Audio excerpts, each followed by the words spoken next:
The Marshall Thundering Herd have fallen off a cliff. It's Locked On Sunbelt. You are Locked On Sunbelt, your daily podcast on the Sunbelt Conference, part of the Locked On Podcast Network, your team every day.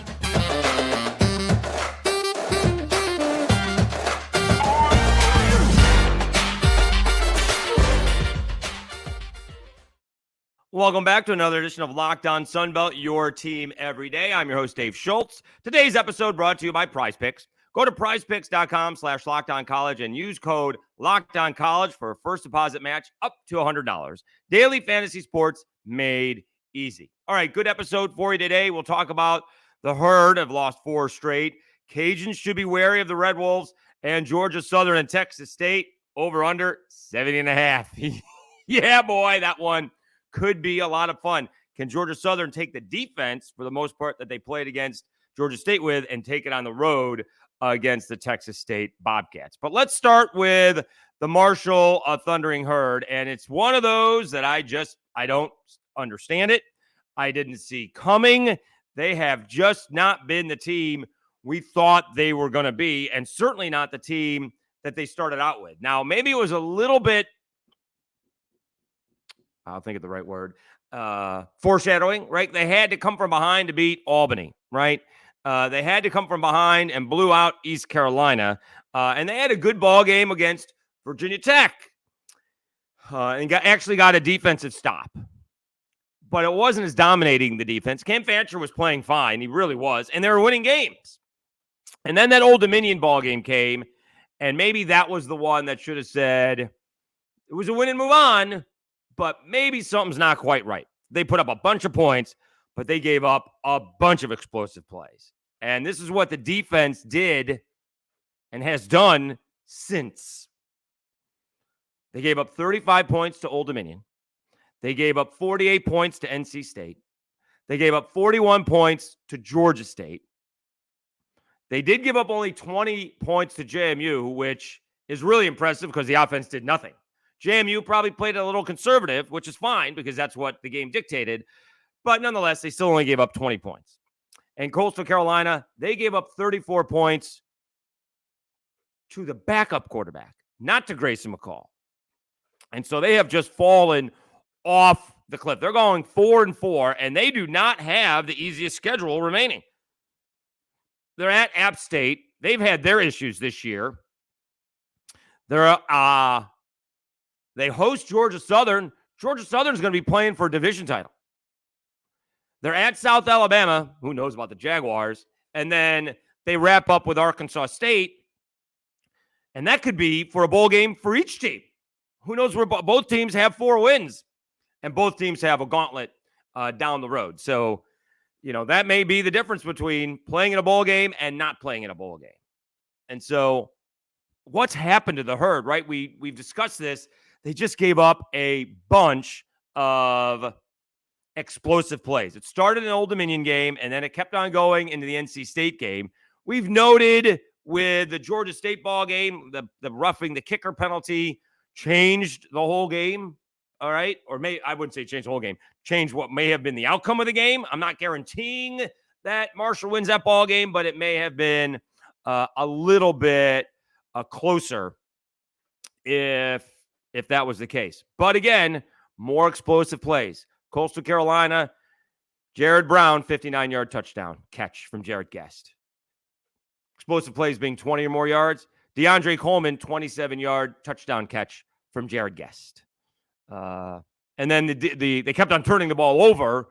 So, without watching the game, I don't know where the turnovers were, but, probably short fields somewhere along the way. And the Marshall offense just couldn't get going. I mean, they went back and forth between quarterbacks.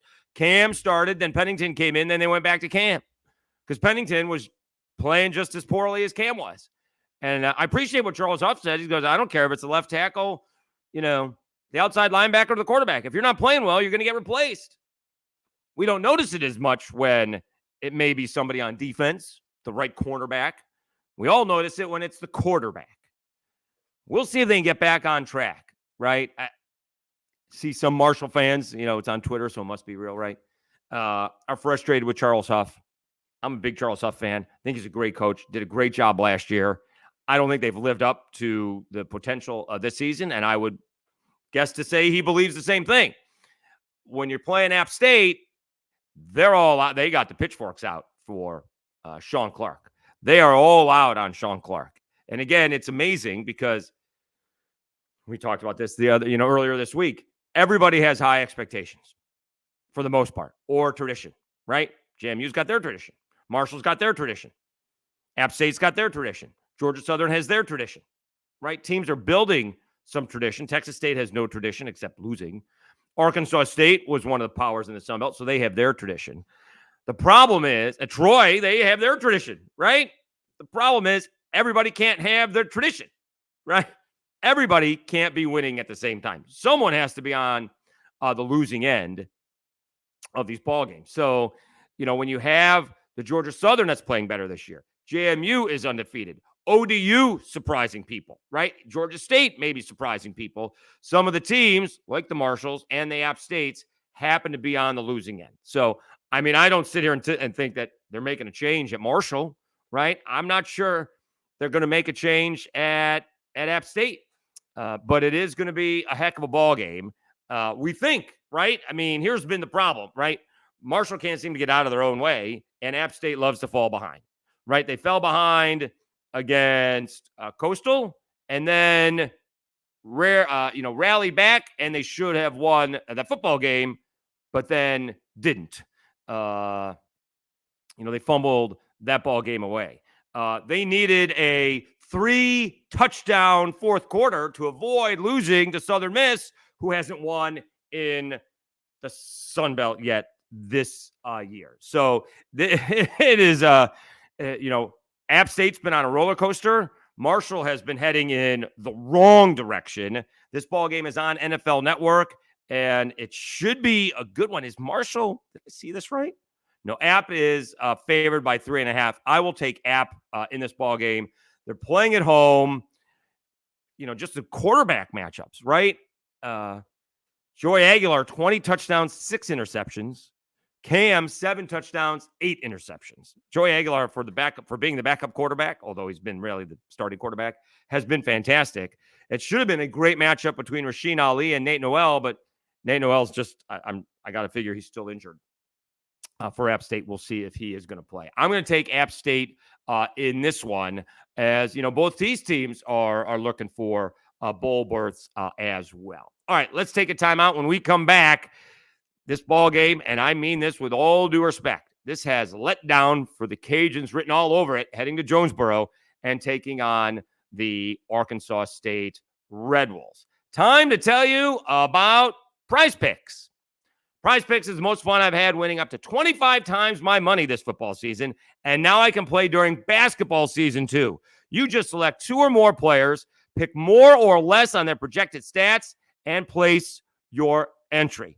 Testing my skills on PrizePicks this season, the most exciting way to play daily fantasy sports. If you have the skills, you can turn $10 into $250 with just a few taps. PrizePicks is really simple to play, and I can make my picks and submit my entry in less than 60 seconds. That was longer than it takes to make a pick. Go to prizepicks.com/LockedOnCollege and use code LockedOnCollege for a first deposit match up to $100. That's prizepicks.com/LockedOnCollege and use code LockedOnCollege for a first deposit match up to $100. PrizePicks, daily fantasy sports made easy. Dave Schultz, Locked On Sunbelt, your team every day. Ragin' Cajuns coming off an incredibly emotional win at South Alabama. And, still don't know what to make about South Alabama, that's for sure. But didn't see that one coming. All right. That's the best game the Cajuns have played all season long. And as Mike Desimo said at his Monday press conference, we haven't won every game, but we've improved every game. And that's for sure. From the quarterback getting better to the offensive line getting better, to the running backs getting better, to the receivers getting better, everybody has improved for the most part. Now, a decision here and a decision there by Zion Chris can be picked on, but he has gotten better. And in this South Alabama game, he got better. He threw the ball away. He was going to get sacked, and he slid instead of, a lot of times this year he's kind of thrown it up for grabs when he's trying to throw it away. And this time he just ate it for a couple yard loss. And that's the kind of progression that we want to see. Defensively, they were fantastic. South Alabama came into the game on Saturday scoring 55 points in their last 2 ball games. They scored 0 against the Cajuns on Saturday in the first half. They scored 2 quick touchdowns in the third quarter, but after they gave up a big third down play, which we've discussed to Neil Johnson, Jacob Cabote with a big 56-yard run, then the scoop and score after that, and that ball game was over. Really emotional win for the Cajuns. Big-time rivalry with South Alabama. Now, you got Southern Miss next week, and then you got Troy the week after that, okay? So we're going to count the Southern Miss game as a win. All right, sorry to do that. Don't sleep on Arkansas State. And I think Mike Desimo has the right frame of mind. He said, I know this rivalry started way before I got here as a player and certainly as a coach, but when we played them and as a coach, the road team never won. And even when they have won up there, it's been close. Cajuns were 13-1. Arkansas State was brutal, and it took a 20-play drive and 10 minutes to go in the fourth quarter to win that ball game a couple of years ago. Arkansas State has flat out changed what they've been doing since Jalen Rayner came in. They've gone from averaging, can you imagine this? Averaging less than 3 points a ball game to now averaging over 26 points a ball game. Now, a couple of games of those are skewed. They only scored like 3 against Troy and put up over 50 against UMass. But nonetheless, overall, since Jalen Rayner has taken over, and I'm including the touchdown that they put on the board after he came in to this, I believe, to the Stony Brook ball game. Not to the Stony Brook ball game. The game, hold on. The one, he came into the game before the Stony Brook ball game. Oh, no, it was maybe the Stony Brook ball game. All right. And he got them going. They were averaging less than 3 points a game, and they're averaging 26 now. All right. That's a lot. Don't sleep on them. They have gotten tremendously better. All right. Troy blew them out. I understand that. And they did come up short to Coastal. That was at home. They righted the ship by beating Monroe on the road. Not an easy place to play, 34-24. And this kid is a true freshman, so maybe the Cajuns defense, Cam Whitfield, Tyler Guidry was on the depth chart. I'm not sure if he's going to be playing. Cortland Flowers will be playing. He was on the depth chart. So just be careful. This has letdown game written all over it. You know, if you're taking the Cajuns, I'm going to take the Cajuns to win, but I think Arkansas State may cover. It was a 9.5 point spread when I first saw it. This has letdown game written all over it. All right. You got you got a short week coming back. The Southern Miss game is on Thursday on national TV. And then you got an extra few days to get ready for Troy. And everybody is already thinking that Troy Cajun showdown is going to be for the Western Division title. Don't sleep on Arkansas State. Don't you do it. Because then, you're going to be, not only are you going to be upset you lost to Georgia State and ODU in ball games that you had the ball at the end of the ball game with a chance to tie or take the lead, it ain't going to matter if you lose to Arkansas State. If you lose to Troy because Troy's better on the road, okay, it happens. But set yourself up to play Troy. All right. Just don't sleep on Arkansas State. Again, I say this with all due respect. All right. It's just got letdown game written all over it to the Red Wolves. They may surprise them. All right. Wouldn't be surprised if Arkansas State has the first punch in this game. All right. Just be ready for this one because I'm actually more nervous about this ball game than I am against LSU and Alabama. I think LSU wins that ball game. I think it's going to be close, but I think LSU wins it. I am terrified of this ball game for the Ragin' Cajuns. I do. I think Arkansas State has found something in Jalen Rayner. He has, given the whole team enthusiasm. They are 3-2 since he started with losses against Coastal and Troy. That's it. Pretty good. So be wary if you are the UL Ragin' Cajuns. All right. Like to see Zylan Perry do a little bit more. It's really been Draylon Washington and Jacob Cabote. I think they're just going to try and run the ball. Let's do a quick look at the matchup here. I just want to see where the strengths may be. It is an early ball game.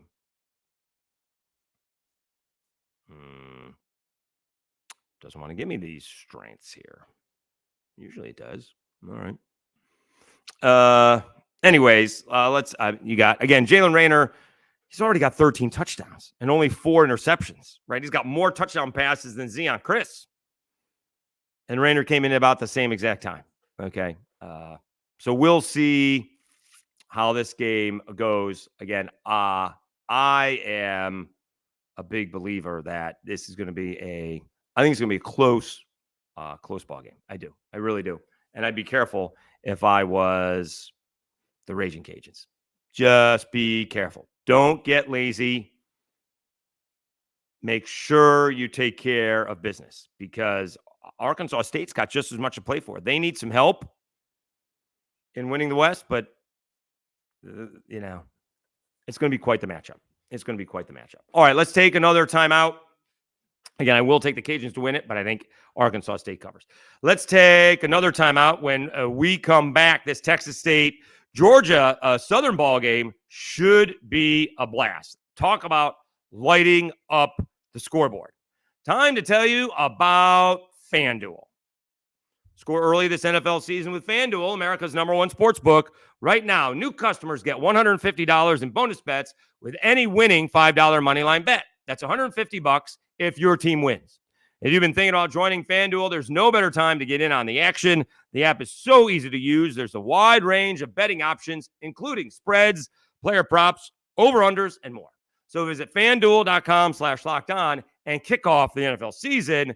FanDuel, official partner of the NFL. Quickly, before we get back to it again, like Troy in that 5.5 against South Alabama and going to pick Liberty over La Tech. Can I tell you, betting on the NBA is hard. Betting on the NBA is hard. So, the Pelicans were down 22, and not only did they cover the 3.5, they won the ball game. That's crazy. That is nuts. So I guess be careful and do it wisely. But I like Troy and La Tech. If I find somebody else, I will let you know. All right, let's talk about this Georgia Southern Texas State ball game. Texas State maybe got a little bit of a lesson. All right, G.J. Kinney being a little bit too aggressive. Down 8, going forward on his own 34-yard line, basically ended the ball game. Well, it's 4th and 1. If we can't get 1 yard, punt it away. This is not around the 50. Right? You're going to gain some yardage advantage. This is not, you're on the opposing 45 and you punt it in the end zone and you only gain 25 yards or so.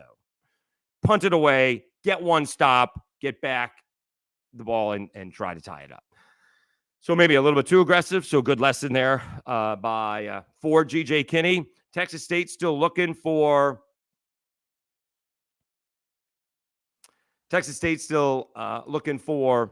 to be bowl eligible. Georgia Southern is bowl eligible, and they're looking to, compete for the Sun Belt East, right? They're in the driver's seat. Sorry, JMU. But Georgia Southern with wins over Georgia State and Coastal, they are in the driver's seat. They do finish with Texas State on the road, Marshall on the road, Old Dominion at home, and App State on the road. So they have 3 of their 4 final ball games on the road. So that's not exactly going to be easy. And I'm a big believer any win on the road is a good win. This has got a lot of points written all over it. Davis Brin has thrown for 2,400 yards. TJ Finley's thrown for 2,200 yards. Brin has 17 touchdowns. TJ Finley has 15 touchdowns. You got Mahdi running for 850 yards and White almost 600 yards. Mahdi's got 8 touchdowns. White's got 6 touchdowns. It's going to be a blast. I would take the over in this ball game. I do think, I wonder what the spread's only Georgia Southern 2. I would take that.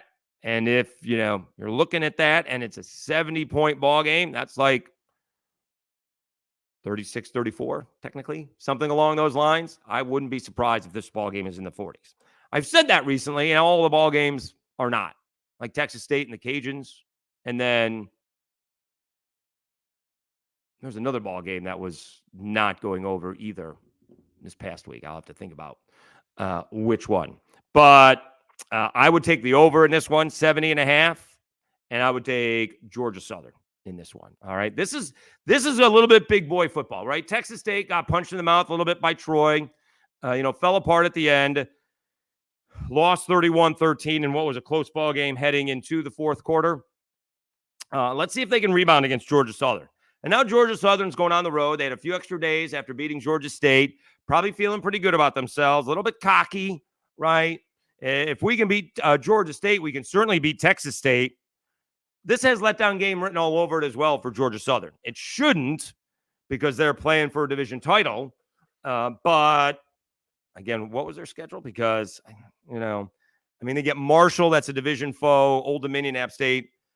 It's just got letdown game because the last game was really emotional. It's not about Texas State. And maybe I should say that about the Cajuns. It's not so much about Arkansas State. It was more about the Cajuns' previous opponent than it is about their current opponent. All right.